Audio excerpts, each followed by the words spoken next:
সম্মানিত দর্শক, ডক্টর মোহাম্মদ ইউনূস পবিত্র ঈদুল আজহার পূর্বে জাতির উদ্দেশ্যে একটি ভাষণ দিয়েছেন। তার ভাষণের অনেকগুলো শব্দ, বিষয়বস্তু, বাক্য, তার বডি ল্যাঙ্গুয়েজ থেকে শুরু করে তার শব্দচয়ন সব কিছু সারা বাংলাদেশে বিতর্কের তৈরি করেছে। এবং অবাক করার ব্যাপার হলো যে এই বয়োবৃদ্ধ প্রাজ্ঞ মানুষটি, অর্থাৎ জীবনের ৮৬ বছর তিনি শুধু শিখেছেন। এই প্রাজ্ঞ মানুষটি তার জীবনের যে সফলতা, সেই সফলতার মূল হাতিয়ার হলো কথা বলা। তিনি কথা বলতে পছন্দ করেন, কথা বলেন এবং কথা বলাটিকে একটি শিল্পে পরিণত করেছেন।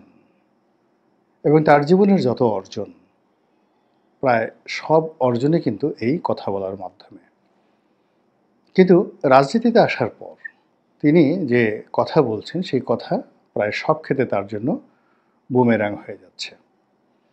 যে কথা দিয়ে তিনি নোবেল জয় করেছেন, যে কথা দিয়ে তিনি মার্কিন এলিট সোসাইটি থেকে শুরু করে ইউরোপ, আমেরিকার রাজনীতি, অর্থনীতি, চিত্রকর, শিল্পী, সাহিত্যিক, বোদ্ধা সমাজ সকলের হৃদয় মন জয় করে তিনি এক অনন্য ব্যক্তিত্বে পরিণত হয়েছেন। তার অর্থ এবং তার জ্ঞান, তার সুনাম এবং তার স্বাস্থ্য সব মিলিয়ে সৌভাগ্য তাকে যেভাবে তার সারাটা জীবন তার নিকট ধরা দিয়েছে, জীবনের শেষ প্রান্তে এসে সেই জিনিসগুলো তার জন্য রীতিমতো বুমেরাং হয়ে পড়েছে। অর্থাৎ তার যে খ্যাতি, তার যে দ্যুতি, কিংবা তার যে নেম, কিংবা তার যে ফেম, এইগুলোর কারণে মানুষ তাকে নিয়ে আকাশ কুসুম কল্পনা করে আসছিল। এবং রাজনীতির যে বাস্তবতা, সেই বাস্তবতায় কোথাও কোনো আলাদিনের চেরাগ নেই। এখানে জাদু বলতে কিছু নেই, বান বলতে কিছু নেই, টোনা বলতে কিছু নেই, তাবিজ কবাজ কিচ্ছু নেই। এখানে পুরোটাই যুদ্ধ, পুরোটাই একেবারে জীবন যুদ্ধ। এখানকার যে বাস্তবতা, এই বাস্তবতার সঙ্গে পৃথিবীর অন্য কোনো বাস্তবতার যাকে বলা হয় মিল নেই। রাজনীতির যে প্রাপ্তি খুবই সাময়িক, কিন্তু এটার যে অপ্রাপ্তি, এটার যে বেদনা, এটার যে কষ্ট, এটি সারাটা জীবন মানুষকে বয়ে বেড়াতে হয়। এবং যদি বেশি ব্যর্থ হয় তাহলে কিয়ামত পর্যন্ত এই রাজনীতির ব্যর্থতা মাথায় করে মানুষকে মরতে হয়। যেমন ধরেন মীর জাফর, তিনি কি করেছেন? রাজনীতি করেছেন। খন্দকার মোশতাক কি করেছেন? রাজনীতি করেছেন। আবু জেহেল, আবু লাহাব কি করেছেন? রাজনীতি করেছেন। ফেরাউন কি করেছেন? রাজনীতি করেছেন। হামান একই অবস্থা। চেঙ্গিস খান, হালাকু খান, রাজনীতি।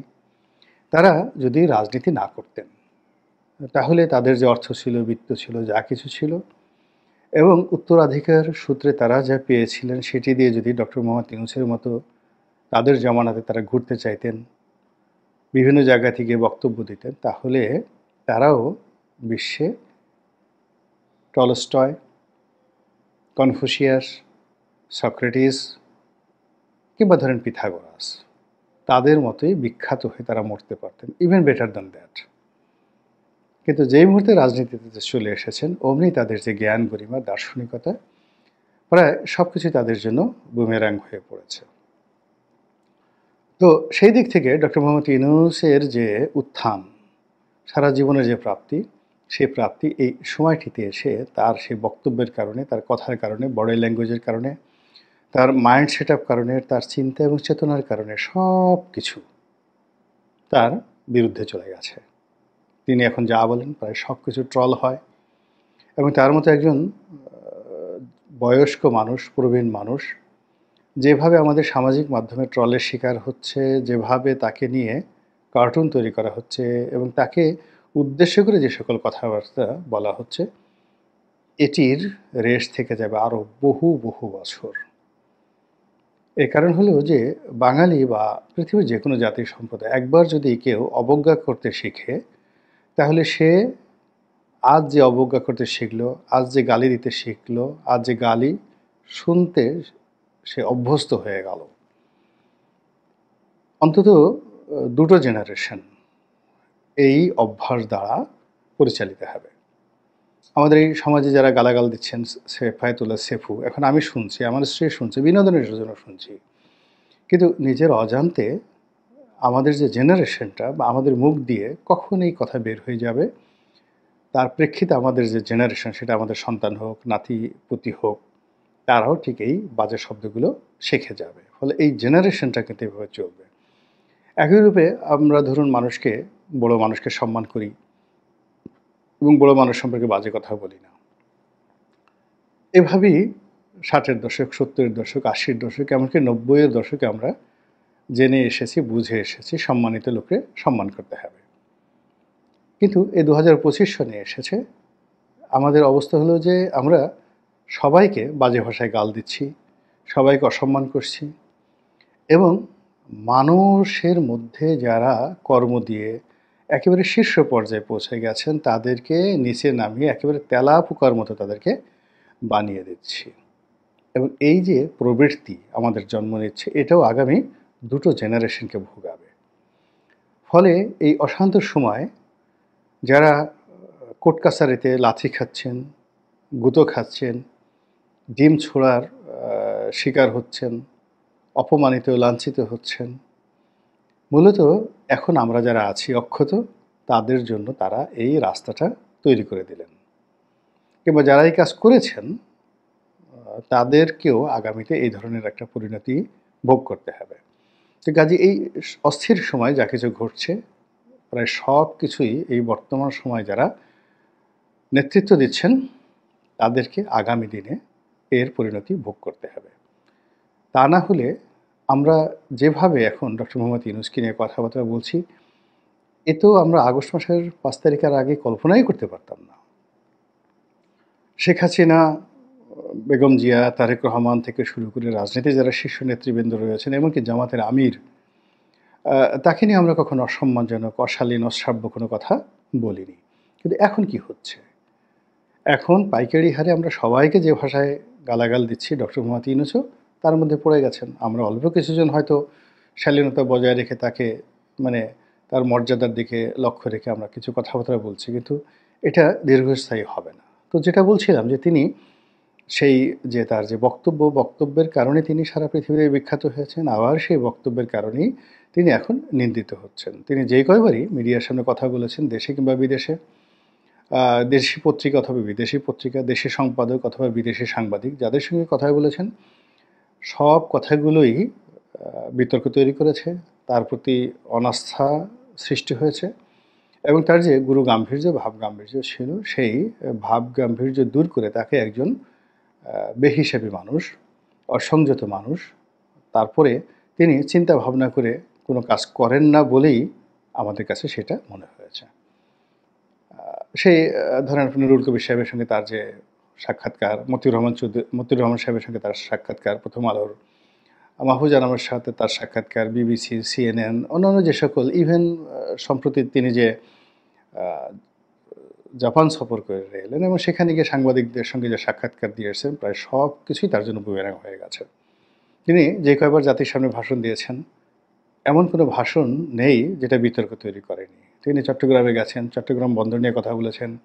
তিনি জাতিসংঘের মহাসচিবকে নিয়ে রোহিঙ্গাদের অনুষ্ঠানে গেছেন, কথা বলেছেন এবং তার সব কথাগুলোই এখন তার জন্য তীর হয়ে তার দিকে ধেয়ে আসছে। যা বলছিলাম, জাতির উদ্দেশ্যে এই সময় তার এই ভাষণটা দেওয়ার দরকার ছিল না। আর দরকার হলেও তিনি যদি ২-৩ মিনিটের মধ্যে তার বক্তব্য শেষ করতেন, তাহলে ক্ষতি ছিল না। কিন্তু তিনি একটা নাতিদীর্ঘ বক্তব্য দিলেন এবং সেই বক্তব্যে অনেকগুলো বিষয় অবতারণা করলেন, যা নিয়ে এখন রাজনৈতিক অঙ্গনে বিএনপি ফেটে পড়ছে। তার বক্তব্যকে অশালীন, অশ্রাব্য এবং ভব্যতাহীন বলে বর্ণনা করছে। তার সঙ্গে সঙ্গে আবার তার বক্তব্যের মধ্যে শব্দচয়নের ক্ষেত্রে অসতর্কতার কারণে অনেকগুলো নতুন প্রশ্ন তৈরি হয়ে গেছে এবং এর মধ্যে আজকে যে শিরোনামটি ব্যবহার করেছি, এটি আমার দৃষ্টিতে সবচেয়ে ভয়ানক এবং এ যাবৎকালে ডক্টর মোহাম্মদ ইউনূসের বক্তব্য নিয়ে যে গুরুতর পরিণতির আমরা আশঙ্কা করছি, তার মধ্যে তার এই বক্তব্যটি সবচেয়ে বেশি আগামী দিনে তাকে এবং তার সরকারকে ভোগাবে। তিনি বর্তমান যে অর্থনীতির দুরবস্থা, শাসন ব্যবস্থার দুরবস্থা, তার যে সকল ব্যর্থতা রয়েছে, সব কিছুর জন্য তিনি বিগত সরকারের কর্মকাণ্ডকে দায়ী করার চেষ্টা করছেন অ্যাজ লাইক বিফোর। মানে শেখ হাসিনা, খালেদা জিয়া, এরশাদ, অন্যান্য যারা বিভিন্ন সময় ক্ষমতায় এসেছেন তারা সবাই যে কাজটি করেছেন তারা হলেন সাধ্য হতে তুলের বেশি।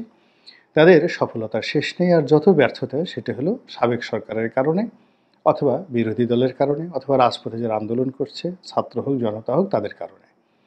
তো doctor Mohammad Yunus Nobel laureate, তিনি ক্ষমতায় এসেছেন, তার কাছ থেকে তো আমরা এরকম ভাষা, এরকম শব্দ, এরকম কথা আশাই করতে পারি না।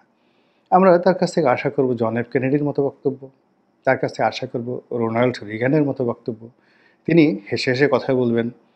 তার কাছ থেকে আশা করব ইন্দিরা গান্ধী অথবা ধরুন মার্গারেট থ্যাচারের মতো বক্তব্য, ইভেন নেলসন ম্যান্ডেলার মতো বক্তব্য। কিন্তু একই তিনি যে সকল কথাবার্তা বলছেন, যে সকল কর্মকাণ্ড করছেন, এ তো শেখ হাসিনার কর্মকাণ্ডকে ম্লান করে দিচ্ছে রীতিমতো। শেখ হাসিনাকে এখন মানে কি বলে আপনি ডাকবেন, এটা নিয়ে এখন আমরা খুব কনফিউশনের মধ্যে রয়ে গেছি। এনিওয়ে, তো তিনি সেই সাবেক সরকারের যে ব্যর্থতা এগুলো বলতে গিয়ে তিনি বলেছেন যে পলাতক প্রধানমন্ত্রী। তো শেখ হাসিনাকে যদি তিনি পলাতক প্রধানমন্ত্রী বলেন, ইট মিনস শেখ হাসিনা প্রধানমন্ত্রী এখনও, এবং তিনি পালিয়ে আছেন। দেখেন তো বিষয়টা কতটা গুরুতর। তিনি যদি বলতেন যে সাবেক প্রধানমন্ত্রী যিনি ক্ষমতাচ্যুত হয়েছেন, গদিচ্যুত হয়েছেন এবং জনতার রোষে তিনি